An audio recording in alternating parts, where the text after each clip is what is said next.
So Daniel Kraft, as most, if not all of you know, is really been very inspirational for me and being a real guide in terms of the area of innovation. And some of you may even know that he's a pediatric trained as well as an adult trained hematologist. So I always say that he owes it to pediatrics to spend some time with us. As you know, he gives lots of talks on innovation in general. So we're really, really great to have him today. And he's going to give an overview of technology and where it's going to take us. And then we'll do a little Q&A, and then we'll have the closing session with a couple of surprises for you. Thank you. Great. Thanks, Anthony. And real honor to be back here, and congratulations to building this out. It's really inspiring to see what's happened over the last couple of years.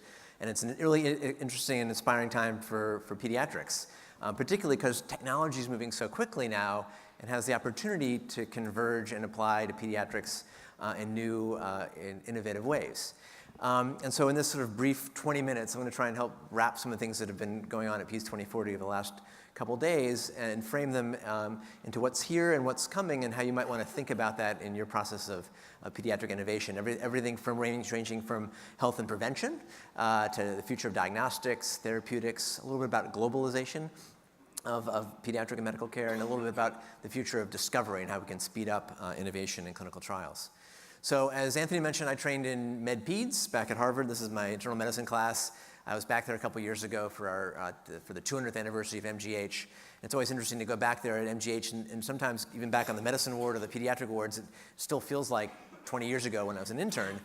We're still in many parts of the country using the cutting edge medical communication technology of our day, the fax machine, right? Still, it's right up there. So clearly we need to get out of our old buckets of technology, old buckets and silos of clinical realms, to think differently if we're going to really shake things up, and get out of the sick care model we have to a more healthcare model. In our sick care model today, we're very much based on an intermittent and reactive model. We get intermittent data, blood pressure, lab data, EKGs. We still fax in lab information from our pediatric patients at home. We're very reactive, whether it's a heart attack or a stroke or a lump discovered at late stage. And I think with new thinking in pediatrics and beyond, we can move to being much more proactive and continuous with our information, and get out of the model of the 30-minute wait for the 12-minute doctor visit. Whether it's here in Southern California or in Calcutta with adults or pediatrics, it's still sort of the same model of how sick care has been performed. And of course, we're in the pediatric realm. We're a bit different than the sort of right side of the equation in terms of what diseases and what elements we have. But I think across healthcare, the convergence of technology, new thinking, new models, new practices can shape things, particularly in pediatrics where we have such a diversity of needs and patients.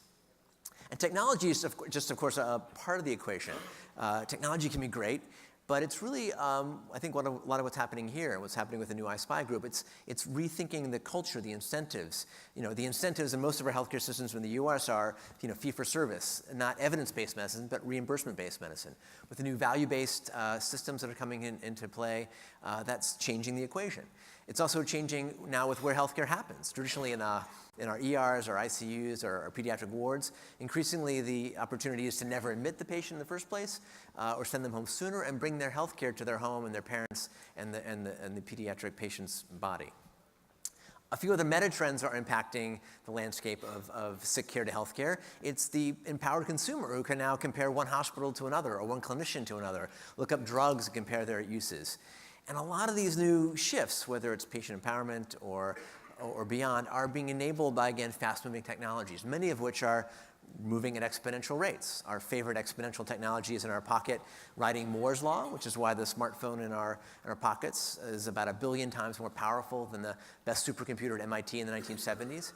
And Moore's law, being an example of an exponential, is hard for us to always sort of get into our minds. If I took 30 linear steps, I'll be to the door. If I took 30 exponential steps, I'd be around the planet 26 times. And it's often hard for us to imagine. It's only been 7 years since we've had smartphones. Imagine what the iPhone 12 would be able to do and how you could use that in the clinical realm. So we're going, from the desktop to the phone to what fits on our watch in terms of computation is now fitting into the, something the size of a grain of rice. That can begin to bring the sort of Internet of Things to the Internet of Healthcare, to the Internet of the body. A bit of a buzzword still, Internet of Things, but as more and more technologies have embedded computation and connectivity, it creates lots of opportunity. And it's not just this Moore's Law and IT component, it's a big theme of this meeting, convergence. How do we blend them and mash them up in new, insightful, impactful ways? So what I wanted you to leave part of my talk with is start thinking exponentially and convergently, and don't think in 2015 terms or 2016 terms, think about 2020. So a lot of these exponentials are bringing us this age of what's often called digital health or mobile health or connected health. I think soon we'll just call it health. But it creates new opportunities to address many of the grand challenges we have in pediatrics and beyond, whether it's the rising costs, access to care, which we have more access to with Obamacare and beyond, but a shortage of pediatricians and specialists in many parts of the country. We have challenges now in this big data era. There'll be more talks on big data tomorrow. How do you make that actionable information? How do we get rid of a lot of the waste in terms of faxing forms and repeating tests? And how do we work with our friends, the regulators and the payers, to get some of these new innovations actually into the clinic with the right incentives? And just an example here in terms of shortages of child psychiatrists, you can see in many parts of the country there are almost none for hundreds of miles. So huge opportunities and challenges. New ways to think about them are important. Part of that new thinking is embodied by this meeting. We have patients and family members included, the area of the engaged patient, the patient-included movement from our friend Lucine Engelin, and others is shifting the equation of who does the innovation and how it comes to bear. And we're seeing models, as Chris Longhurst mentioned, from the consumer world, where now the disruption that's happened across many platforms is coming to healthcare. We all know the example of Uber, $50 billion company, only 5 years old. That same thinking can come to healthcare. Whether it's pressing a button and having a pediatrician or primary care doc come to your home. That's already being piloted in several parts of the world. Even Uber did Uber Health this last year, where you press a button and a nurse comes in an Uber and gives a flu shot. So that kind of thinking can come to pediatrics and beyond, but it's disruptive, just like it's been disruptive to the taxi world. It's going to be disruptive to our friends in pharma. And so our goal is to be the disruptors, not the disruptees, not the next Kodak or BlackBerry. So I get a fun, interesting seat to this, chairing the medicine track at something called Singularity University, based in the heart of Silicon Valley, just at NASA Ames, about 10 minutes from Stanford. And we look at the convergence of exponential technologies with big challenges, including in healthcare. And we have 10-week programs, 5-day programs, and others. About half of the new teams and companies and ideas that have come out of our programs have ended up focusing in health and global health. So the new innovators often come from outside of healthcare. So when you're thinking Pediatrics 2040, think about the democratization and bringing other people into the fold who aren't pediatricians or traditionalists. And because so many people are interested in innovating in healthcare, about 5 years ago, I put together a program around the future of healthcare at Singularity U. It was called FutureMed. I think Anthony came to our second program. We've started with about 100 folks. We've now grown to about 600-700. It's now called exponential medicine. It's growing exponentially. We just had our 5th program at the Hotel Del Coronado down the street in San Diego just 2 months ago. What it's really interesting, again, is when you have these blend of people, from patients to pharma to device to clinicians from all over, lots of new exciting ideas, companies, partnerships have evolved. This is our drone-based picture from this year. So hopefully you can join us next year. All right, so let's quickly look at a few examples of what's happening and how that might frame and touch upon pediatrics. Well, first of all, we know, starting them young is important. Age 0 to 3 is so critical. Genetics is, of course, important to our pediatric patients and their lifetime health, but it's our behaviors, starting at a young age, that are so critical. Sitting is the new smoking. Sorry, you're all sitting so much here today. For ourselves individually as adults, getting up and moving is critical. We now know that we can measure that in whether it's in kids or adults. We know that our behaviors at an early age, which is when they're often cemented, has such an impact on our downstream conditions and long-term costs. So we have the opportunity to sort of get our kids when they're young and start to leverage this consumer world of quantified self, the wearables and such, that can track something as simple as activity or sleep. And I think where we're moving with that is from quantified self, these technologies that are sort of consumerish, to quantified health, the fact that these are going to be something you can prescribe to your patients and flows into our medical records and we can make sense of. We can quantify interesting things now. It's not only our steps and our sleep. There's devices here like this Mint thing that will detect your blood alcohol level if you're drinking. It can lock you out of your car and call you an Uber if it's too high. But it can also detect the quality of breath and hydration. And many things can be measured in breath that can apply to healthcare. For example, nano-noses, which are being evolved to pick up certain diseases from diabetes to cancer. We're seeing that we're moving from the world of wearables to insidables, contact lenses that can track blood sugar, to the idea of even not just insidables, but trainables. Most of our moms remind us to sit up straight, and I have terrible posture. Now there's wearables that are trainables. They buzz your back when you're at a poor state, and about a week of wearing this will get you sitting up straight, and you can no longer need the app or the device. So we're starting to see these feedback loops. The sensors are evolving to be much more complex, from 1.0 kind of step trackers to sensors that will embed in your pill and tell you whether your patient's taking them, to the Wi-Fi environment, which can be used as a sensor now, published by MIT just last year, that can be used to pick up vital signs in a crib or multiple individuals in the same room. So we're entering an era where we can start to seamlessly collect some of this wearable data from information embedded into our clothes, for example, athletes, but coming to sort of the pediatric realm. This is, you've seen connected onesies. This is my son Leo about a year ago doing his part for medicine. Didn't need that to tell me he's waking up every hour, but if you want to send a child home early from the PICU, maybe that'll be interesting information to help monitor them and discharge them sooner in a safer way. The connected diaper is no longer futuristic. Huggies came out with Tweetpee. That might be useful for some patients. There's data for number 2, if you want to look at that in that regard as well. Again, this is sometimes too much information. The trick is how are we going to make it actionable and useful? Because we're entering an era where we're always going to be online in some form with our digital information, including in our younger patients. And what's exciting in the last year or so is that this data is starting to flow through our smartphones and into the electronic medical record. It's still early days. No one wants to log into 10 different apps and wearable devices, but we can start to integrate that. Maybe like a FICO score, not just for your finances, but for your health, to make sense and guide a patient and their families in the right direction. So again, integrating this information, making it useful, not just a fragmentation of devices, is critical. Just like a good ICU doc will look at a patient and see they're getting septic, I think we can start to apply this sort of idea of predictalytics to integrating all this big data, making it useful, kind of like the OnStar systems do in your car with a check engine light that makes sense and is tuned to that individual type of car or person or patient, so that we can be much more, again, proactive and not wait for them to have a crash. One of the issues with wellness and prevention is behavior change. We know it's hard. We're seeing now the evolution of digital coaches, where you can sort of be connected to an actual person through your smartphone or your smartwatch. Soon those are going to become AI versions. Here's a great app called Lark, which you can all try today, that can track your steps and your sleep and your diet and give you sort of interactive interplay. I think we'll see that come to our kids and be tuned to the personality type and age and culture. We're seeing these already start to remind me to, I didn't sleep last night much, so I should get an extra hour. It might be related to a diabetic patient, or all sorts of realms we'll see this be applied for. We'll have coaches that we might see in our mirrors in the morning. Here's an early prototype I saw in Dubai last year. It can kind of track your vital signs and remind you to do things. But imagine in the morning, you or your children or your pediatric patients have their little mirror and they see future you in the mirror. That can guide their behavior. Future you if you're working out, doing your P90X, or future you if you're eating Dunkin' Donuts for breakfast. That can change someone's mindset and how they see their future self. Here's me now, here's me 1,000 Dunkin' Donuts later, and I love Dunkin' Donuts. Or let's say you have a teenage patient who's smoking and you want to show what her face will look like in a few years with smoking. That can be, again, a powerful lever using this new world of augmented reality, right? That can model an individual before and after smoking. Very powerful for, let's say, an adolescent. Or if they're spending too much time on Facebook, for example, what's going to happen, right?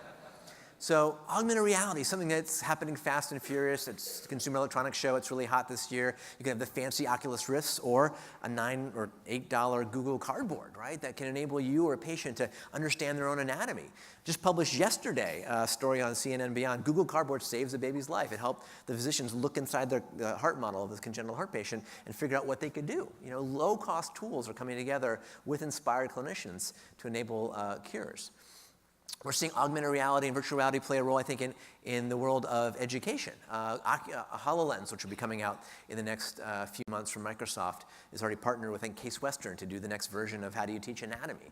It might be the actual anatomy of the actual patient you're going to go see. So really exciting era now in rethinking medical education from medical students to pediatricians and beyond. Or applying augmented reality in the operating room. So you can now record an entire surgery and put the Google Glass on or cardboard and actually be there, instead of just trying to peek over and see what's happening inside the surgical realm. So lots of ways this is going to be applied.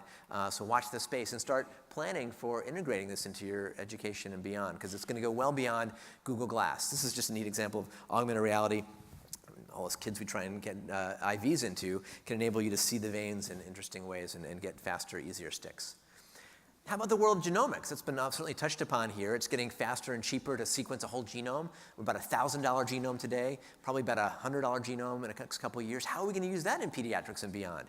We already have a lot of low-hanging fruit we're not using. Pharmacogenetics, what drug is most appropriate for a child and what dose? That's available, but it's not integrated into our workflow, into most of our electronic medical records. We're seeing genome platforms, an app store for your genome that was just launched called Helix. In fact, I can take my own 23andMe data, upload it to a company called Athletogen, and look at my genes related to athletic performance. I'm a pretty good sprinter, lousy cross-country runner, endurance is low, and I want to wake up in the morning and do my workouts, but I have trouble getting out of bed. I have an excuse, though. My motivation genes are low. So that's an example of kind of complex data that's kind of actionable. It might help you tune what sport a kid might go into or provide information. You'll hear from Atul Butte tomorrow. Joel Dudley, one of his former students and now professor in New York, has some amazing data looking at genomics of, let's say, type 2 diabetes and how we're going to start differentiating diseases using low-cost omics. And it's going well beyond, of course, the genome, the proteome, the exposome, the microbiome, which has been touched upon here, is certainly super critical these days. We're learning that it plays a role in everything from obesity to inflammatory bowel disease. We're starting to do fecal transplants where I trained at Boston Children's. We're going to enter an era where we're starting to understand the role of the fecal of your microbiome and everything from psychiatry and beyond. And I think we'll see therapeutics go in that realm, even banking stool from family members or folks before a bone marrow transplant or beyond. Other things that we can think about differently in the health wellness realm, including for younger patients, is tuning our minds. You know, our minds play such a role in everything from wellness to stress. We now have technologies like over-the-counter, a couple $100 brain-computer interfaces, which can enable you to tune mindfulness. This can be done in kids to help them be more calm, more focused. It can be used to do elements of treating kids with ADHD to get them focused and beyond, using the sort of feedback loops. We're seeing advanced brain-computer interfaces for folks who are quadriplegic. So really exciting time to start connecting and hacking into our brains and using even video games to enhance everything from ADHD to focus to multitasking, and blending that now with motion and video games is going to be really interesting. How about the future of diagnostics? So diagnostics, are you going to be bringing the patient to the clinic in the future? The old stethoscope has become digitized. Some you can even digitize your old-fashioned stethoscope with a digital monitor. We're going to de-skill the old procedures of listening to heart sounds and make it much more applicable to a patient, a family member. There's now pocket-sized ultrasounds, which may replace the stethoscope soon. We're seeing the digital doctor's bag, a whole slew of technologies, everything from an otoscope, like the cell scope, to treat and monitor patients with otitis, to much more complex versions. Medical wands that are going to integrate a whole clinic base of tools in your hand. So lots of ways these can be applied in the pediatric realm. The old eye exam is coming to an attachment for a smartphone. You've seen the AliveCore case, which is now being democratized and is even over the counter and in new versions will be on a smartwatch. And if you pick up, let's say, a patient who you want to monitor long term, they can wear a little patch like the one I have I'm actually wearing one right now. This is not so new anymore, but this is ICU level streaming data from a patch. Heart rate, position, stress level, respiratory rate. That's a lot of data. The trick is how do we make sense of that and use that in different clinical realms, including in let's say the cardiovascular realm. This is a company out of Stanford that's now using real-time MRI and can reconstruct a congenital heart patient in very high level, much more so than an echo, and that's improving cardiovascular care. Let's jump a little bit to the incentives. So incentives are so critical in your individual institutions as well as across the spectrum. I've been involved in helping design the Medical Tricorder X Prize. About 400 teams entered the competition. One of them started at our first Future Med program called Scanadu, which Alan Green is here as the chief medical officer, is already out in clinical trials with the Scanadu Scout. Hold this to your forehead, it picks up heart rate, temperature, blood pressure, and beyond. Talks to AI, IBM Watson on the smartphone. So we're going to see these consumer devices in patients' and parents' hands in the next, let's say, year or two, whether they win the X Prize or not, and are going to be very powerful models in terms of doing diagnostics at home. Everything ranging from doing urinalysis on your smartphone for UTIs and to Ebola screening. So watch the diagnostic space. It's getting interesting. We'll even be able to print out Ebola screens when we need them. So I'm an oncologist. We're moving from tissue biopsies to blood biopsies. My time is going up or down? Okay, I've got 5 minutes. I'm going to go fast. With all this new diagnostic data, genomics, wearable information, what's the poor pediatrician to do? There's no way to keep up with all the reading and guidelines and omics. No one wants to look at the raw data either. Artificial intelligence, or as I like to reframe it, IA, intelligence augmentation, is going to increasingly integrate into our workflow. And now that Watson is partnering with Medtronic and Apple and J&J, more of our connected devices in the home and the hospital are going to start to make sense of this data flow and make it useful at the point of care. And hopefully, again, enable us to intervene early before someone falls off the deep end, whether it's with a cardiovascular disease or a psychiatric disorder. This is going to be very, very powerful as we move forward. P4 medicine, this idea of systems medicine, coined by Lee Hood, is coming to the fore now with companies like Aravale or companies like Human Longevity Incorporated, where you get your microbiome, your genome, your full body MRI, and you even get an avatar of the patient or yourself to make sense of this. So as we start to blend these different omics and big data and AI, we're going to start applying it to the clinic in interesting ways. And it's just the cusp of starting to happen.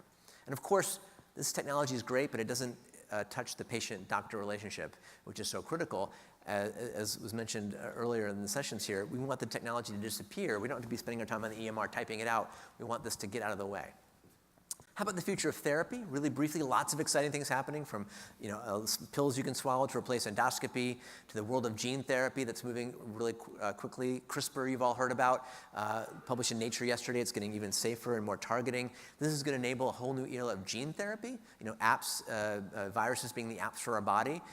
In my hematology realm, we're starting to see the first patients treated with gene therapy for sickle cell and thalassemia. Take out some bone marrow, replace the bad gene, retransplant them. That's been done in a few patients, and that may be the model for curing many diseases such as this. We're seeing the era of pills that, again, you can track, pacers for not just the heart, but the brain and the gut, even in, contraceptive implants that are controlled by remote control, which can lead to interesting sessions. Honey, where's the remote? Or what if someone hacks your remote?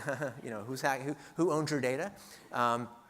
Other interesting therapeutics that are patch-like, just published recently in trials, is a little peanut allergy patch for our kids with allergies, maybe new ways to tune and do stimulation in that realm.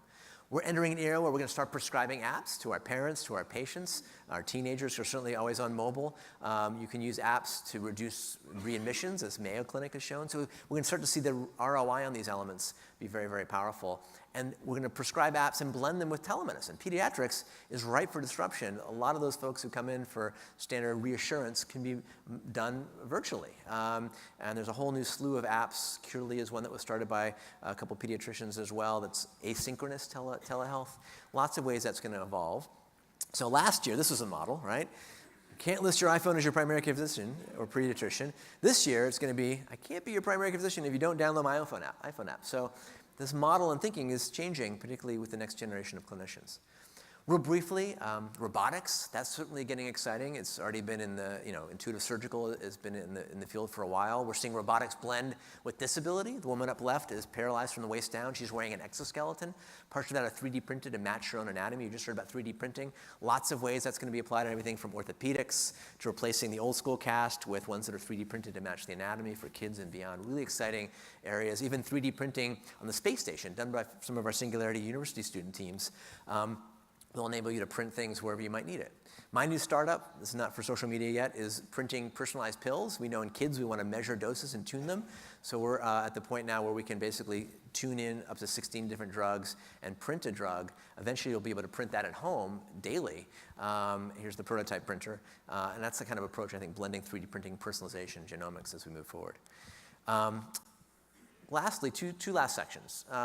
We want healthcare and pediatrics and beyond to get globalized and more accessible. And we're entering this era now where even the poorest on the planet have SMS phones, basic phones. Soon they're going to all have the equivalent of smartphones.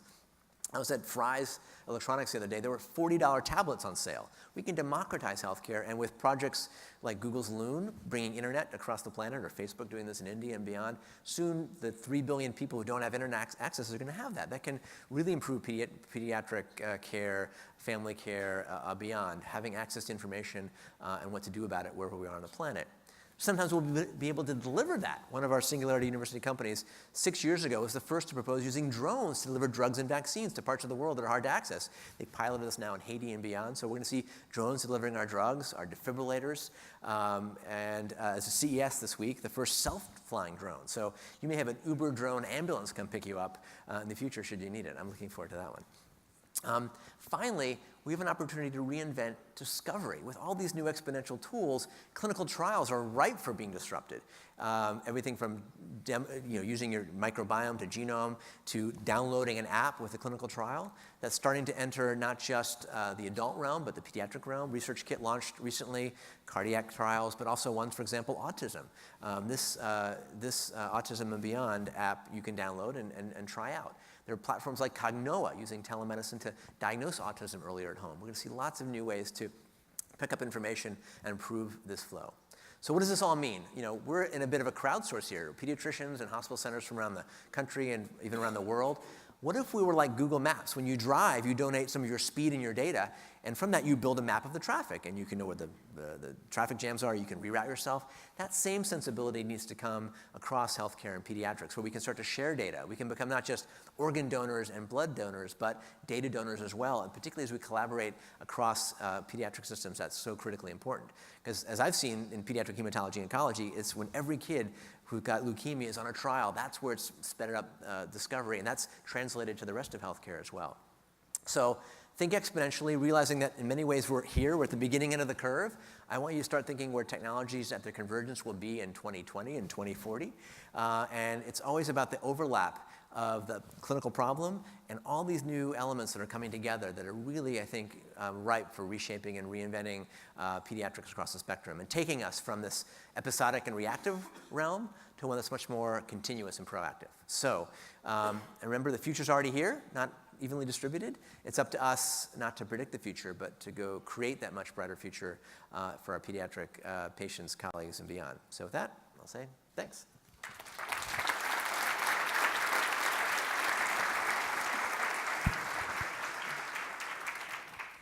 Are you keeping me here? Okay.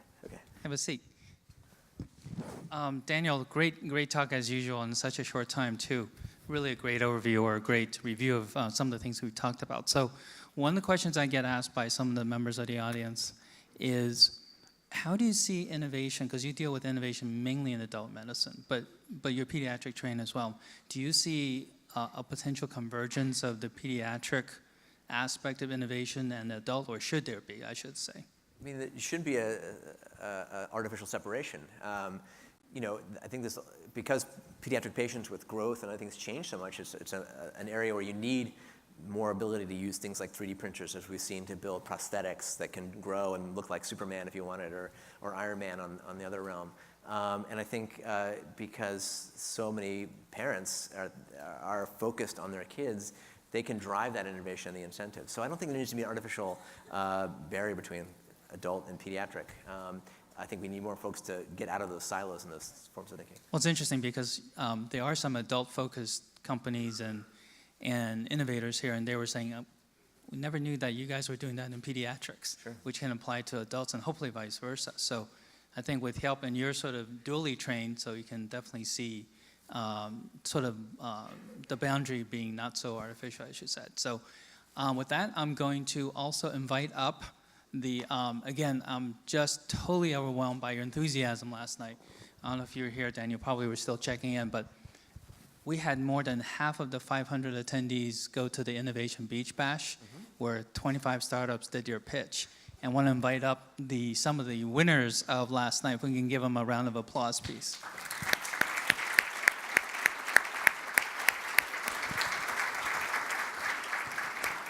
Have a seat on the couch. Thanks. Didn't think you were going to sit on the couch there, did you? So, can you all fit? Okay. So these are our winners of an amazing nest of 25 startups. So first of all, does anyone have a question for Daniel Kraft? That's easy. Okay, Daniel, do you have a question for them? Well, I guess I would ask, all the best innovations often come from an unmet need you're experiencing. I wonder how many of you came up with your idea, your company, from an actual problem you had or a family member had. Right there. Yeah, so we actually he's So I'm a liver transplant recipient. It was a non-related live donor. and I've had about 22 hospitalizations in the Children's Healthcare of Atlanta system. And something that we both really struggled with was communication issues. We couldn't get, all the healthcare providers were very competent. They were very good at treating me, but they didn't have the data there.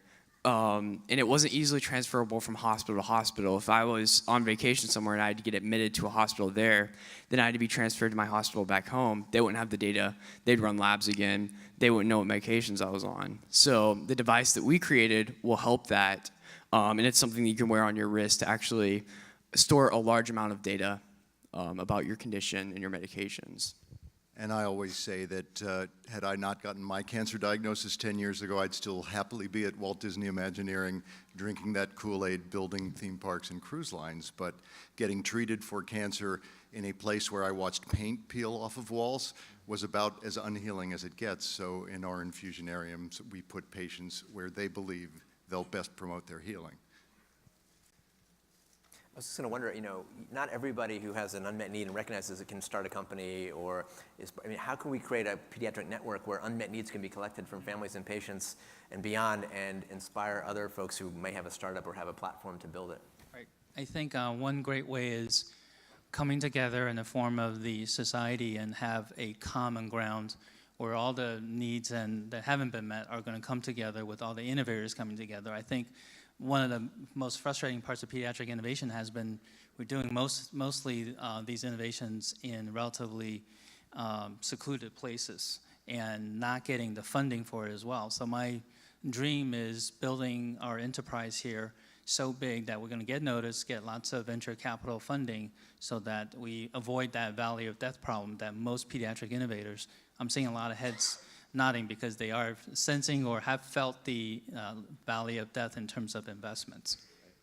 Anthony, I'd say I had the good fortune of running into a business guy and an engineering expert at about the same time that my unmet need was becoming apparent.